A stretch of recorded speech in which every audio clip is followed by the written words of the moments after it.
Hello and welcome guys, and welcome to something special that we are starting with a little sneak peek where you can already see the overpass for the wolves and for the keepers that I built in one of my last episodes of Swamp Lake Zoo. Today we are going to build in the nature. This is not a typical classroom episode because I will have an in-depth episode of building with water for our classroom series, but I'm going to show you how I do terraforming and creating beautiful and natural environments for your animals. So this is the place that we are working with today. As you can already see, I built something like a riverbed that flows around the mountain. Also, I wanted to have the river to come down here in this canyon-like thing.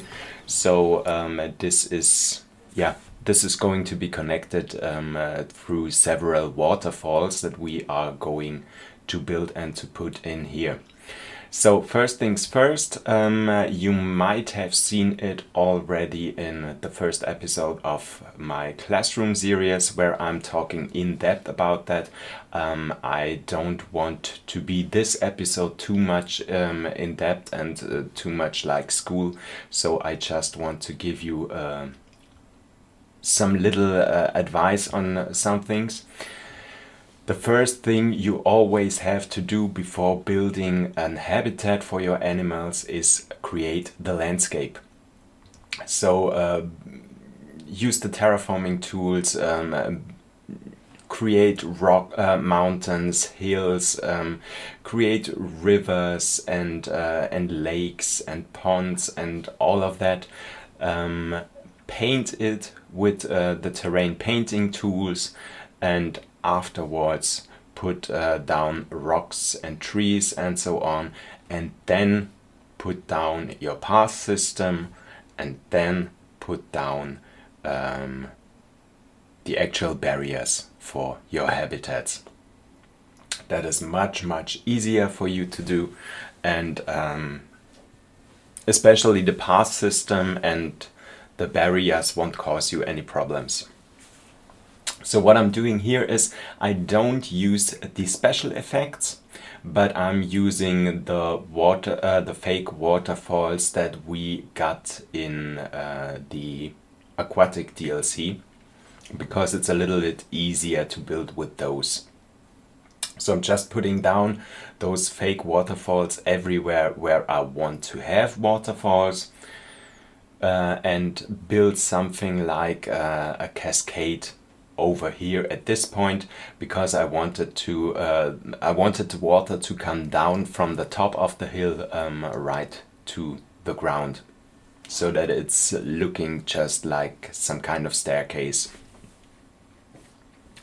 If you put down these waterfalls, just try to have them connected with some area where you have water in it, or have them connected with each other.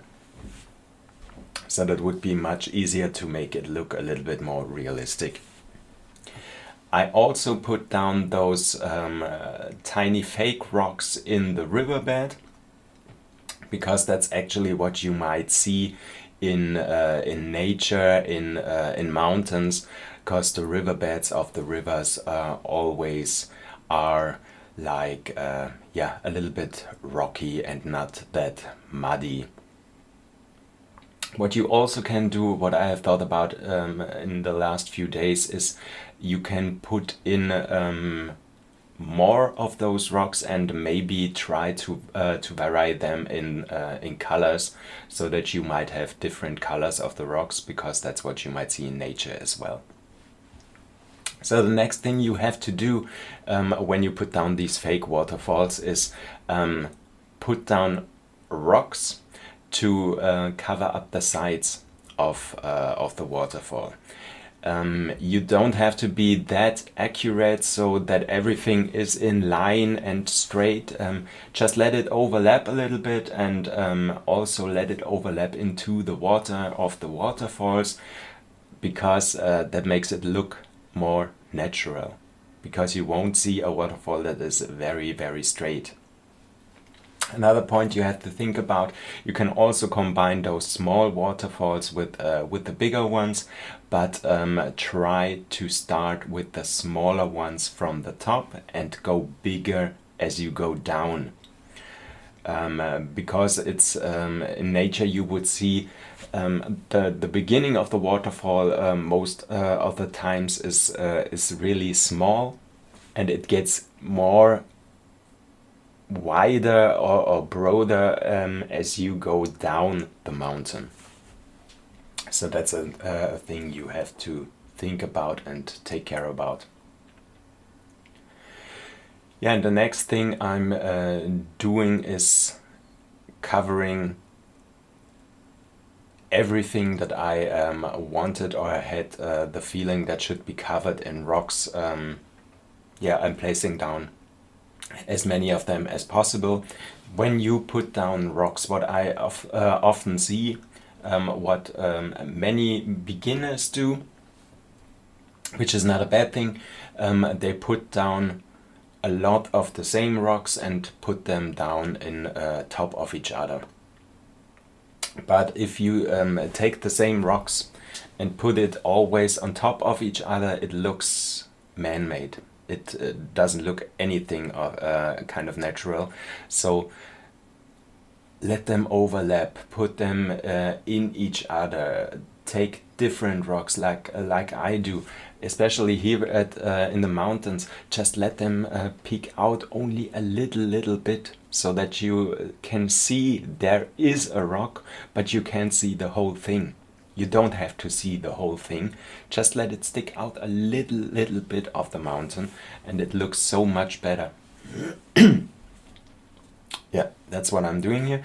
Also, when you build with water, as I said, that's something I'm going into a little bit deeper in one of my next episodes of the classroom.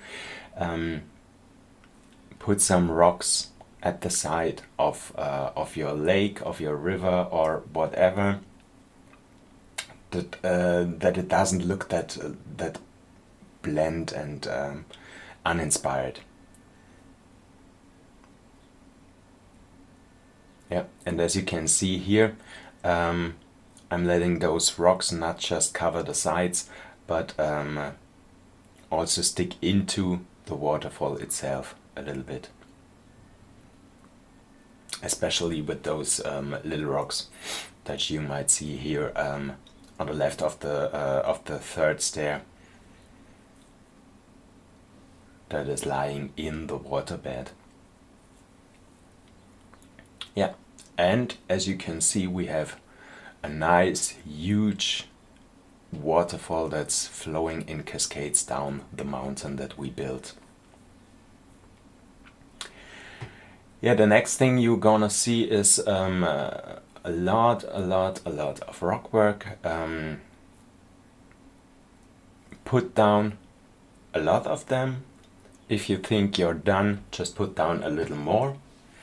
But also try to not overdo it. Because if you cover the whole thing in rocks, it would look, it wouldn't look good. So what I'm doing to that is a little help for me and make me stop at some point is always when I'm building those rocks with the terrain tools. Afterwards, I'm coloring the parts where I want to put down rock with the rock color, and then I will put down the rocks almost only in these sections where I colored the mountain. Also, don't cover every little single piece that you colored with the rock color. Just keep some spaces a little open. As you can see here on the lower level, right beneath the waterfall, or as we go down the mountain a little more, you can see that not every single bit is covered in rocks. yeah, here at the riverbed, for example, we are trying to keep some bits a little bit more open and not overdone with all the rocks. I'm also planning with the waterfall down here that flows down into the canyon, that I'm building a bridge afterwards that will cross the canyon, but that's something you won't see in this episode. That's something you might see in one of the future episodes of my sandbox zoo, of Swamp Lake Zoo, which is unfortunately in German language, because I started this channel in German language because I thought I would make something for the German audience, as there's not that many YouTubers that actually build things in German language. Most of them do it in English, even the German ones, just like me. So yeah, that's the reason that I have some of my series in German language and not in English. But you also can let me know in the comments if you would be interested to see something like a sandbox series, or like a franchise series in English language. As I said, I already do this in German language, but if you would be interested in it, let me know and I will think about it and make it possible. Yeah, here we are building some kind of a little pond on top of this little hill here, so that actually the water from this pond is the one that is flowing down the mountain and into the canyon. And also, as you have noticed, the water from the waterfall on the left and on the right are connected, so that they will flow down here. One thing I also want to mention, if you want to connect water on different levels, so like here with the mountain, you have it flowing down in this upper section, and then you want to connect it in a lower section.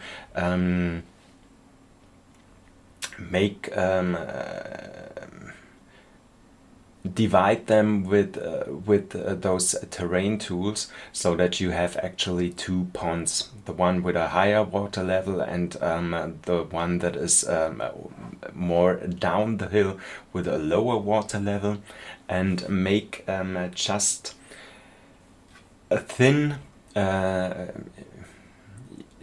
thin line that divides them both, so you can cover this thin line with some rocks, so that it actually looks like the water is coming down between those rocks. That's a thing you could connect those different water levels, but you might have seen it a few seconds before as I was building in that area.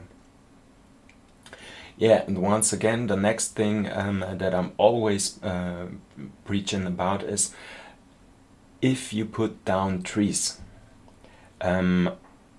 always try to put the most of the foliage of the trees you are putting down in the background of your habitat.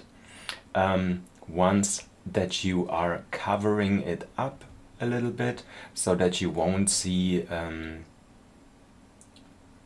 the barrier in the background, or that you won't see where the habitat actually ends, so that the visitor might think that the habitat goes on and on and on and on after this. You also can put some trees in the center of your habitat, or in the foreground, where your visitors are looking into the habitat, but try to keep it simple and don't put down too many trees, just like I am doing here. So that will give your visitors the possibility of looking into your habitat in different angles and see different things, but that won't cover the view of your visitors. As you can see in the habitat from this side and between those other trees, and that's what I was going for here. Also in this North American environment, it always looks nice if you when you put down those tree stumps or those dead trees, just not too much of them, but a little. Yeah, and once you are done with putting down trees, which I'm obviously not right now, yeah, it always looks nice if you put down some different trees, but don't put down too much different trees. So if you're building for an habitat or for an actual zoo and you want to go with a cohesive theme, and then try to always use the same kind of trees in your whole zoo. And also try to not use 4, 5 or a maximum of 6 different trees in your habitat, because otherwise it looks a little bit odd. After you're finished with the trees, put down some shrubbery. Put down some bushes, some smaller plants and stuff like that, and also make sure that you always sink down those bushes and flowers and whatever you put in there into the ground. Don't take those bushes and put them down like they are supposed to, because that always looks a little bit weird. Just sink them down in the ground. Also, you might try to take some trees and sink them down in the ground so that they are sticking out just a little bit, so that it looks like grass or like some bushes or whatever. What I'm always doing is putting down the bushes at the base of the trees to cover that a little bit up, which always looks pretty nice, and also put down some bushes between those rocks. That also makes it look a little bit more natural and yeah, softens the look of all those rocks that we put down here. And you also can and should vary with the kind of bushes you put down, because you want to have a lot of different greens and colors in your habitat to make it look nice and not just blend with only one kind of bush. But once again, don't use too many different things, and yeah, because it will look crazy and odd and not really natural. Yeah, and we're almost at an end. If you liked this, then let me know by giving me a like. Subscribe to my channel that you won't miss anything like this in the future, and also leave me a comment. Thank you for watching and see you in one of my next videos. Bye.